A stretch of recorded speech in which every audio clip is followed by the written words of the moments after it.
It is extremely rare what you see, extremely rare.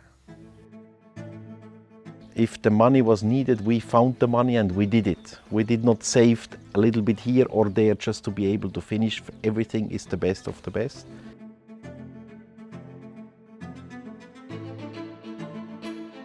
To be honest with you, I need to pinch myself every time I fly these things. The idea was always to make an original Bf 109. When you have only a few pieces, it's important you have the serial number and you have some original pieces that we can recover.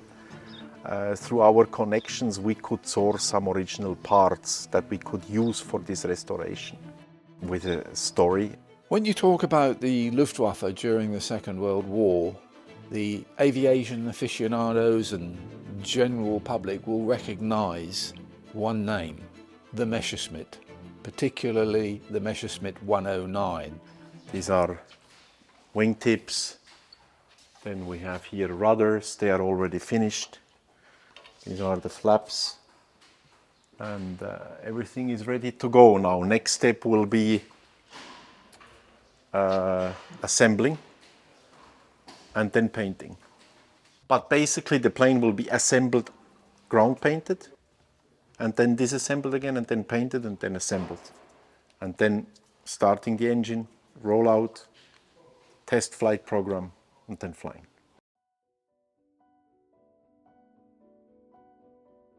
There were 33,000 produced during the war. And today, Bf 109, we have a handful left in the world, original ones. And flying Bf 109, you have maybe 4 in the world, that's it. Why? Because the engine is very tricky. The engine, the know-how of the engine is not here. You need to have the right people. First, I want to show you the original Mercedes-Benz DB605 engine. Extremely rare, hard to find. We could source one engine for the G6 from Germany, from a German collector, and then it was overhauled by a specialist in Austria, which is very high specialist in 605 engines. There is very little experience worldwide in 605 engines. This particular engine was overhauled and was on a test stand. It has already run 15 hours on a test stand, and we hope to put it on the aircraft in the next few weeks. The fuselage is an original German Bf 109 fuselage. Obviously it was completely overhauled, as you can see here. We have used as many original parts as possible. But of course you want to fly it again, so you need to do some modifications, very tiny modifications. For the flying purposes are the disc brakes. They had no disc brakes during the war, but of course it's much better to have disc brakes. On this wheel then you see inside the disc brakes. They are put in a way that you cannot really see it very well that there are disc brakes, but these are the 2 main modifications from the original. The aircraft itself, they produced upwards of 30,000 Messerschmitt Me 109 variants. The Bf 109 was the German fighter during the war. After the war, nobody was interested in these aircraft.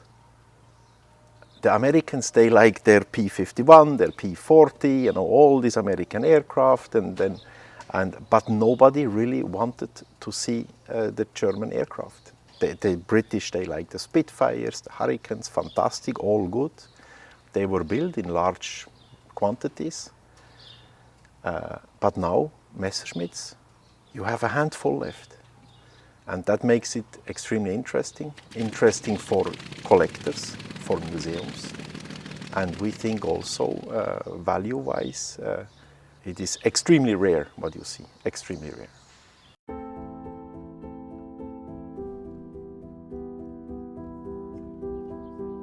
By knowing the serial number on the plane, we knew where it was built. It was a 109G who was built in Germany in 1943. And then it was delivered beginning of 1945 to the Jagdstaffel 27, which is the sign on the aircraft.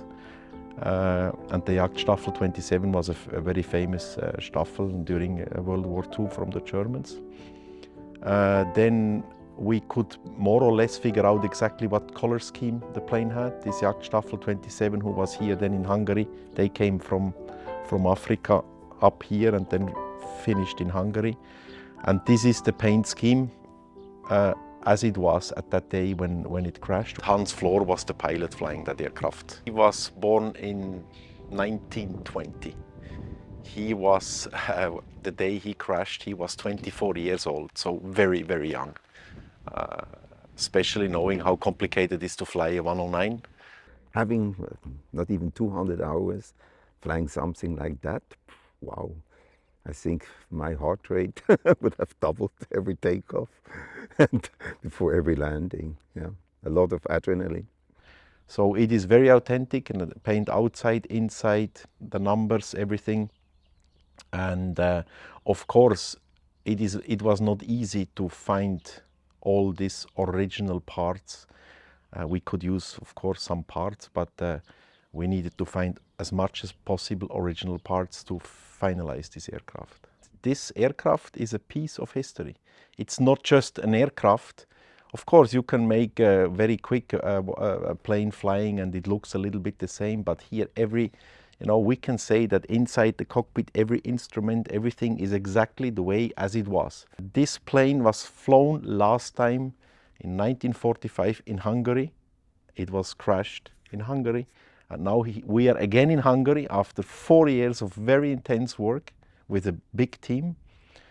Not easy, and everybody was very patient and very focused to finally finish that project. We see a beautiful aircraft.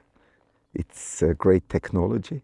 It's interesting. In the beginning, you look at the plane, you start with the plane, you start, to go through all the technical demands, but then suddenly, parallel, you have all the historians working on the story, and then everything comes together.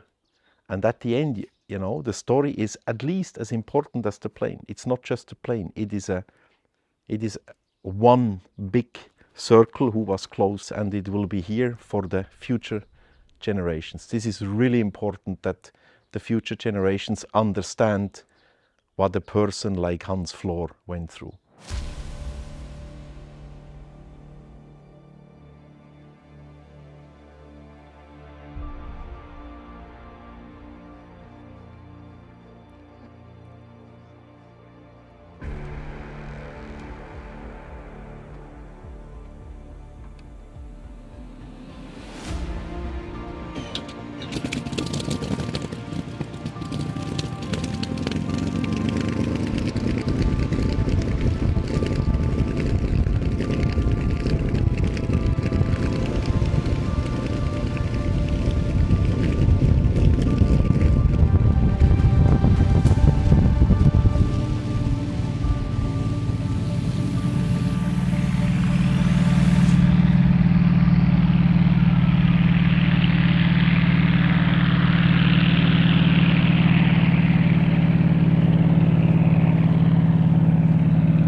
The sound is fantastic. It's not noise, it's like kind of music, philosophy and history.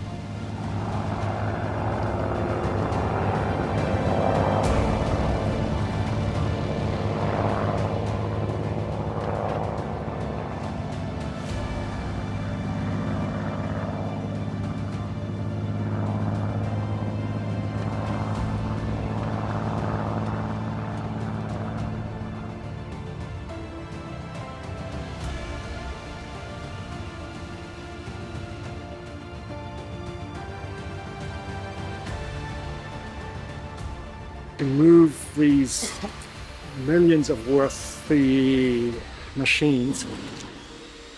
But I like it, and I especially like the 109 because it's It's a real pilot's challenge. I like it quite much.